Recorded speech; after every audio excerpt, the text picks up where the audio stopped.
Lost your phone? Why remote wiping or remote erase in Google Find Hub is the number one mistake that people make. In the video for today, I'm going to speak to you about why remote wiping kills your chance of recovery, and as an alternative, what you should do to increase your chances of getting back your Android phone. If you're watching my video for today, I'm sure your Android device was lost or stolen. I'm very sorry about that. But my friend, let me try my best to give you the best suggestions so that you may just get back your phone or your device.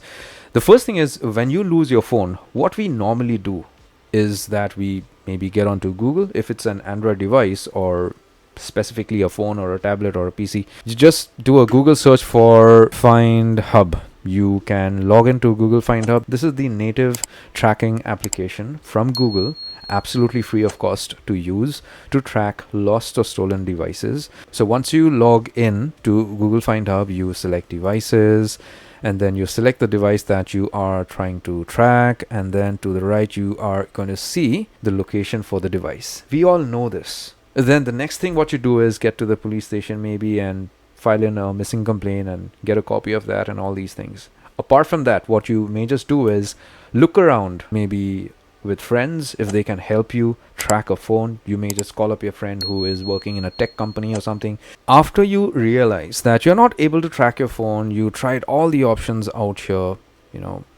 you just go ahead and click on factory reset device. Now, when you click on factory reset device, you need to understand one very important thing, is that all your data is going to get erased on the lost or stolen device of yours. So once you set this on, you click on factory reset, click on OK and set this on. If your phone is offline, that's okay. But once it comes online, Google is going to get notified about it and instantaneously going to go ahead and just erase the data of your device. Now, once you erase the data of your device is going to get removed from the list out here.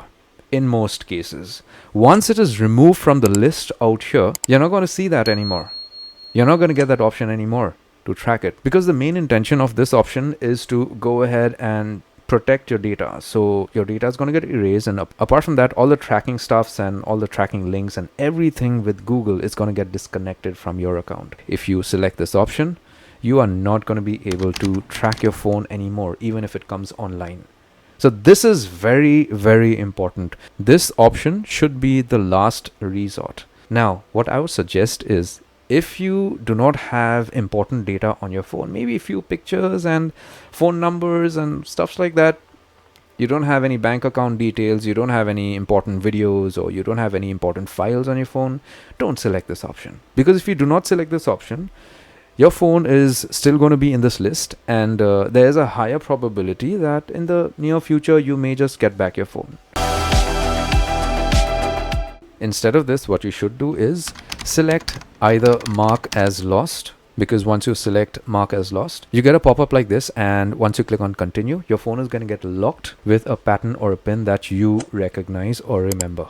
Once you do this, once your phone comes online, it is immediately locked, and it's almost near impossibility to crack a lock open on your phone. And say by chance you do not remember your email address, your password, or anything in relation to your accounts on the lost or stolen phone, what you could do is just do a Google search for remote lock Android phone. Once you do that, you get an option to remote lock. Click on remote lock, and then all you have to do is just put in your phone number, solve the captcha, and click on lock device. You don't have to remember your Google user ID and password to do this. But for this option to work, you should have set up remote lock on your phone before your device was lost or stolen. Nowadays, when you buy an Android phone, or in most cases, Google always prompts you to set this up before in advance so that your phone is secured, even if it is lost or stolen. So do not be rash on your decision to factory reset device, otherwise it's going to kill your chances of getting back your phone. If you have any further questions, please go ahead and send me an email, or you could even post a comment in the comment section below. Take care, my friend.